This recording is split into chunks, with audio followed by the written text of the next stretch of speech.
Direction le Médoc, sur la piste du Grenaume. Les chercheurs amateurs du Grave parcourent l'estuaire de la Gironde et enquêtent sur une étrange créature. Faune, flore, récits d'habitants et territoires médocains, la recherche du Grenaume est aussi ancienne que mystérieuse.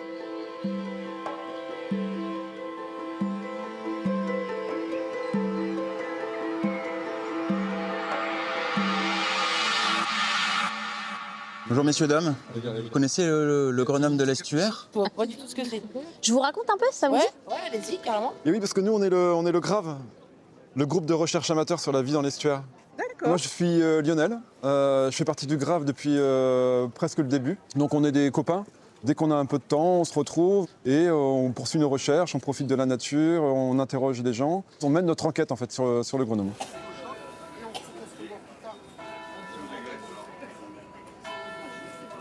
On est des amateurs, des amatrices de la vie dans l'estuaire. Donc ça fait 2 ans en fait qu'on va de marché en marché, on essaye de récolter un peu des anecdotes, des récits que les gens ont sur leur territoire. Un jour, c'est une grand-mère sur le marché de l'Espar qui nous a dit écoutez, moi je peux bien vous raconter une histoire, c'est que quand j'étais petite, ma propre grand-mère me disait que si j'étais pas sage, la nuit, le Grenaume des marais viendrait me chercher dans mon lit.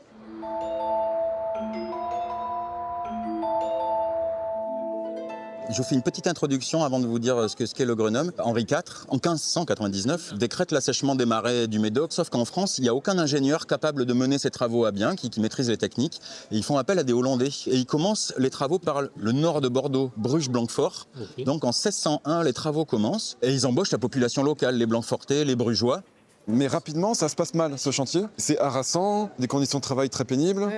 Donc autant vous dire qu'assez vite, en septembre 1603, il y a eu une révolte, un soulèvement des Blanquefortais qui se sont révoltés contre les Hollandais et il y a eu ce qu'on appelle la nuit des Hollandais.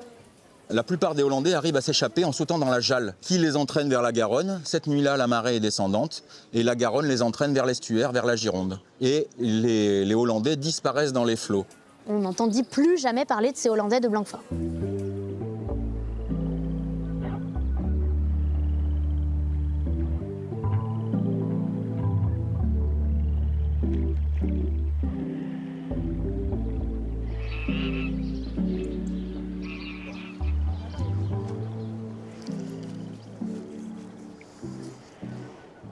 Tu vois là, ici il y a la nourriture, il y a une roselière, donc s'ils se cachent, c'est plutôt par là, je pense.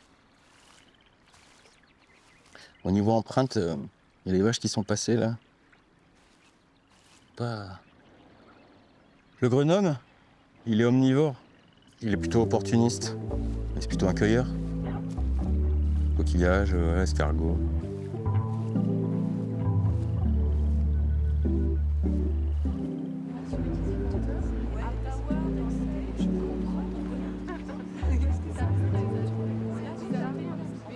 Et il pousse qu'un petit cri qui fait « oh, oh » comme ça, en néerlandais. Pour dire au secours, on dit « help ».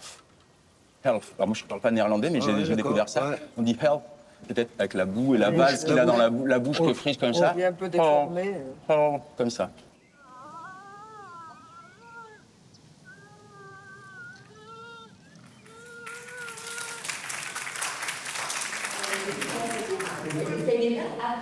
Mais non, mais l'étape d'après, c'est qu'on le trouve. Donc je pense que si on le trouve, on l'observe. Parce qu'on se dit qu'avec les temps à venir, là, la montée des eaux qui va arriver, peut-être qu'on a intérêt à s'inspirer de lui, qui a su si bien s'adapter à l'eau, pour peut-être nous survivre alors, dans les prochaines décennies. On a un ami, là, Philippe, qui est aux archives départementales. Puis un jour, il nous a trouvé un truc. Le journal de chasse de Édouard Soler. C'est un riche marchand bordelais qui, à ses heures perdues, aime bien venir chasser la bécasse, et notamment au bec d'Ambès. Il raconte qu'un jour, il s'est fait prendre par la marée et qu'il n'a pas pu rentrer. Et cette nuit-là, il a eu la peur de sa vie. Il aperçoit une bête étrange, quadrupède, une sorte de primate, mais avec des comportements de batracien. Quand la bête le voit, elle s'enfuit. Elle va se cacher dans les roseaux et il dit « je l'ai vu s'enfouir dans la vase ». On entend des bruits la nuit, on a des mouvements dans l'eau, etc. qui ne sont pas toujours faciles à identifier. Est-ce que c'est le Grenaume? Est-ce que c'est un ragondin? Est-ce que c'est autre chose? J'ai pas la réponse. Mais j'ai pas de certitude. On trouve des indices quand même sur l'église de Saint-Vivien et on a ça. Je ne sais pas, qu'est-ce que vous voyez là? Effectivement, c'est un humanoïde avec dans une pose de grenouille. Quelqu'un m'a fait remarquer que sur l'abside de l'église, on avait un curieux personnage qui ressemblait ni à un homme ni à une grenouille, mais voilà, qui était quelque chose de curieux. Par rapport aux histoires que j'ai entendues, notamment l'histoire de la nuit des Blancs-Fortais, on a dit il faut chercher, il faut faire le rapprochement. En mai 1939, la Gazette de zoologie de la Fac des sciences de Bordeaux, Étienne Desmongeaux, écrit un article « Le grenome de la presqu'île, frère ennemi ou cousin ». On retombe sur une histoire de grenome. Mais lui, carrément, il affirme qu'il les a observés. Il nous raconte cet animal quadrupède, parfaitement adapté à la vie dans la vase, qui se déplace de banc de sable en banc de sable, piètre nageur, mais il peut rester sous l'eau 10 minutes sans respirer. Tenez-vous bien, il est le premier et le seul à dire que le grenome, ce serait le descendant des Hollandais de Blanquefort.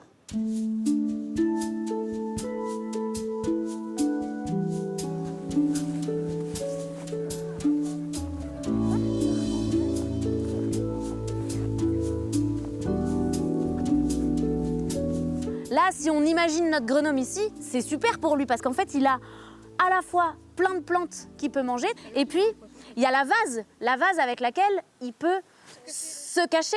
Il vit à quel moment de... nuit. Il vit la nuit. Il vit la nuit. Et la journée, il se cache, il dort. Et donc, il s'enfuit complètement de vase et il laisse juste sa petite truffe qui dépasse Laurine, pour respirer. excuse-moi, je suis désolé, mais au milieu de la roselière, là, il y a un truc à bouger. Il y a les roseaux qui ont fait ça et je vois une forme. Tu vois une forme? Non, mais là, ça rebouge. Là, tu vois, là, un peu à droite. Ça bouge. Attendez, Vous voyez, baissez-vous, ça bouge. baissez-vous. Il n'y a que moi qui ai entendu? Vous avez entendu là? Non, vous avez entendu? C'est quoi ce truc? Oh là là là. Là, tu vois pas? Là-bas. Attends, tu vois ou pas? Oui, oui. Oui, t'as vu? Il fait flipper. C'est quoi? il fait Qu'est-ce qu'il fait avec sa patte? Non, qu'est-ce qu'il fait? Il fait coucou là, c'est ça? Ouais. Je fais coucou, on sait jamais. Il vient. Ah mais non, mais c'est un bipède, c'est pas un grenouille Attendez, ça. mais c'est quoi ça? Et on dirait Marc. On dirait... Ah, mais c'est Marc. C'est un membre du Grave. C'est Marc, un membre du Grave. J'ai eu peur. J'avais un petit peu de temps devant moi, je me suis dit, je vais me faire un affût. Et là, ça fait 3 jours, 3 nuits que je suis dans le roseau. Non. Oh, génial. Et alors? Qu'est-ce que t'as vu? Oui, j'ai rien vu. Par contre, j'ai entendu. Ce matin, je voyais rien. Hein. Il faisait nuit. Et au petit jour, Ouais. je suis allé voir là. J'ai entendu le bruit. Alors? Il y avait quoi? Allez, je vous montre. Oh, génial. Et là, Laurine, Qu'est-ce qu'il y a? Oh. Oh punaise! légère palmation. Ouais. Paume plate. Donc, il arrive de là, il part par là. Ouais. Qu'est-ce que je fais? Qu'est-ce que je... Là-bas? Quoi? Tu vas te cacher là-bas? Non, je remonte la piste. Mais ouais. Ah ben oui! Je le suis. Excusez-moi. Non mais c'est exactement ça. Doigt court, paume plate.